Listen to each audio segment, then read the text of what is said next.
Okay, so we're going to move on. I want to talk about now a dear friend of mine that used to work for the Houston Chronicle, and if you know, I found out that my job was going away. And so Robert Scarfo was at admin-staff at the time, and now, as everybody knows, that's in Spirit. And so Robert helped me a lot to eventually land with my career with Edward Jones, and so I just appreciate him so much. He's now on the school board, and Robert, where are you? Come on up. We're very proud of you. Give him a hand.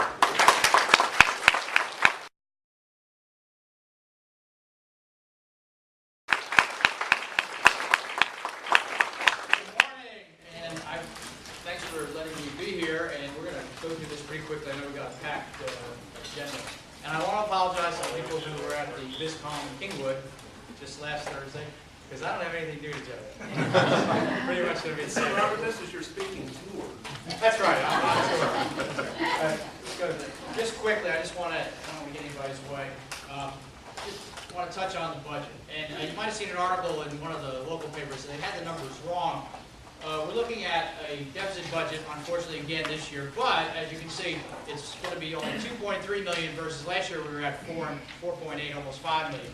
So we're making some progress. But the good thing to know is because of our working over the years, we do have a pretty strong fund balance. Those are our reserves. That'd be like having a savings account. And we're at our high end of the range. It's at about 23% versus 25% last year. And that means we have coverage for our day-to-day operating expenses of almost 90 days. So that's a good cushion. So I think we've done a good job there, if I can pat us on the back. Reasons we're still looking at a deficit budget this year, revenues are up, mostly coming from increased state revenue this year in the biennium, which is a good thing for us. A lot of districts went down in the second year. But our expenses are up about $8.3 million. And just quickly, why? Well, we decided to maintain 110 positions in the district that had been funded last year by stimulus money, the EduJob funds. And it's kind of tough. One-time money, it's not a good practice, but we decided we were going to bite the bullet, keep those positions so we didn't have to keep increasing class size and increasing that teacher-student ratio. So we think that's a good thing to do. And then another over $1 million is just because we have more people moving into the district. We have more children coming into the school, so our enrollment's grown, and you have to have additional staff for that. And then there's some unavoidable costs. And what I mean by that is just one, for instance, is our property and casualty insurance. We have to maintain that on all our facilities. And this year, because the insurers have gone through a recalculation, going through their computer models, we're in, I think, District 2 or Tier 2. Well, they popped our premiums are up 45% this year versus last year.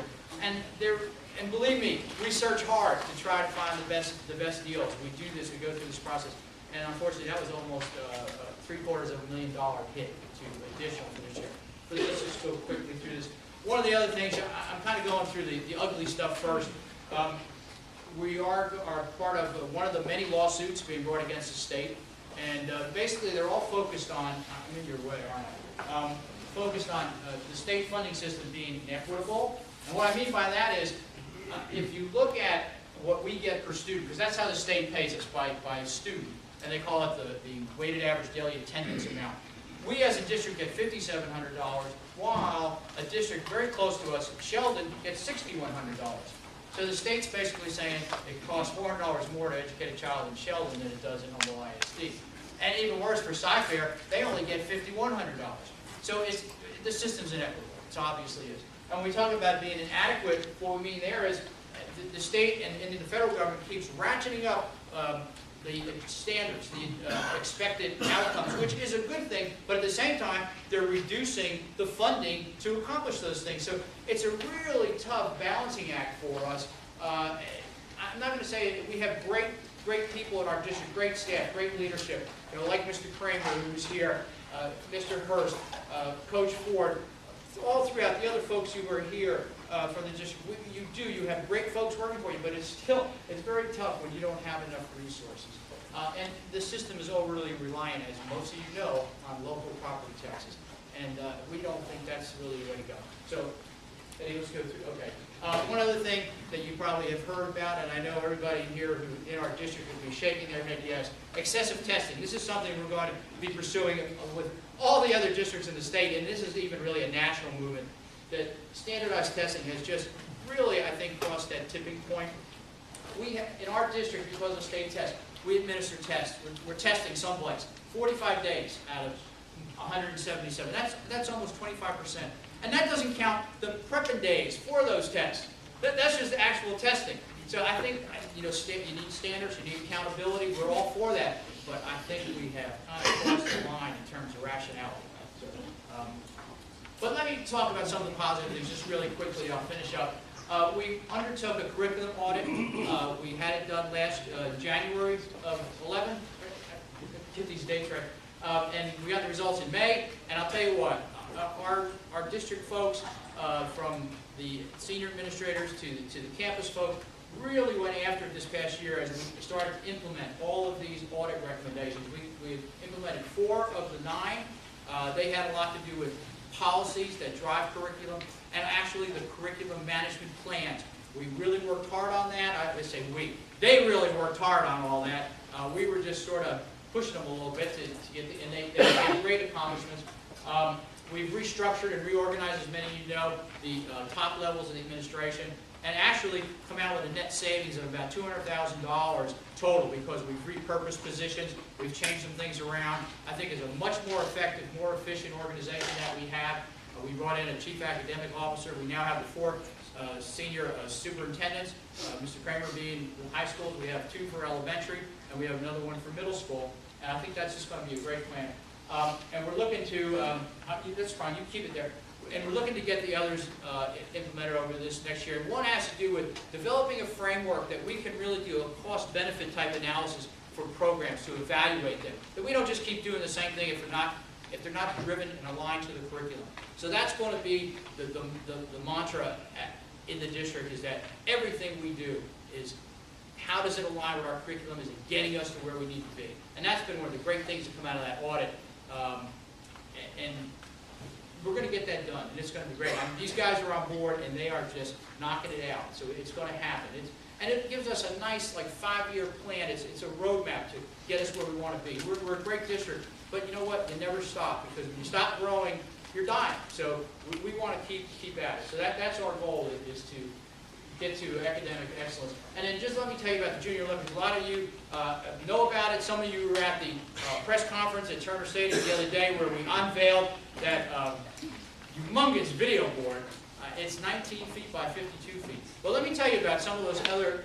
We also have a new road has gone in behind the baseball field that connects Wilson Road into the back of the parking lots. We got 2 ways in and out.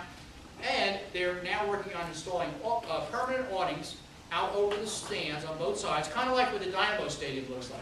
So it'll give protection from sun and rain. And those things happen. They came from funds that the state set aside for economic development and to attract events like the Junior Olympics. This is a national event. So the state has these funds. They pick up an organization to sort of be the host organization. In this case, it was the Houston Sports Authority. Fortunately for us, my dear colleague, Mr. Martin, who serves on the school board with me, I with him, he serves on that board. Well, he had great foresight and vision to convince that board that, hey, you know what, let's take some of those funds, those economic development funds, and make some permanent improvements at an already great facility. Because then we can be attracting, the Sports Authority can attract even more events down the road, like the Olympic trials. That's something that we're talking about. All kinds of things, revenue sources, not just for the district, but for this community. Just to give you an idea, they estimate the impact, Rice University estimates that there's going to be a $59 million impact to the overall Houston community. We're going to have the bulk of the events in track and field, but there's also going to be events down at Pearland, at their swimming complex. There's going to be things at George R. Brown. But I'll tell you what, out of the 30,000 or so visitors they expect every day, there's probably going to be about 15,000 of them will be coming to Turner Stadium for the track and field events. So it's going to be a great thing. And another thing Mr. Martin did, he's my guy. I tell you, he negotiated that we're going to keep the concession rights at Turner Stadium. So we're going to generate revenue for the district, selling sodas and popcorn and water at pretty decent margins. So, yeah, that's a great thing. So we're looking for the future there too. So you need to come over and see that stadium when everything's finished. And please come to the games. They start July 25th, run through August 2nd. It's going to be a great time. The impact for the community, for all the business people, it's just going to be great because of the hotels and the restaurants. There's just going to be a lot of stuff going on. A lot of people coming into our community. You know, we're close to the airport, so that's why we're a great venue. So please take a look. Go to the HSA, the Houston Sports Authority website, our website, and get information. Please plan on being there. And then just finally, let me just finish with this. Again, we do some great things. We have gotten superior achievement in terms of our financial integrity. This is from the state. We also received 4.5 stars from the comptrollers. Most recent assessment of us because we're a high student achievement, very low spending district. And let me just finish last with, I want to show you something. If we can just click to the website, go back to our school website. You might want to look at this, especially in terms of economic development. We've put together something now on the website. It's called the MLISD dashboard. It's almost completed. We have a couple more of those pods to fill with information, but already student achievement, attendance, human resources, a lot of great information, especially for you as business people, to in terms of attracting people here, talent, businesses. This is a great place for them to look and see what most people always want to know. What's your school district like? This gives you a great deal of information in one place. And I also want to thank my other colleague on the board, Mr. Sitton, who chaired the committee that kind of shepherded this through with our staff people.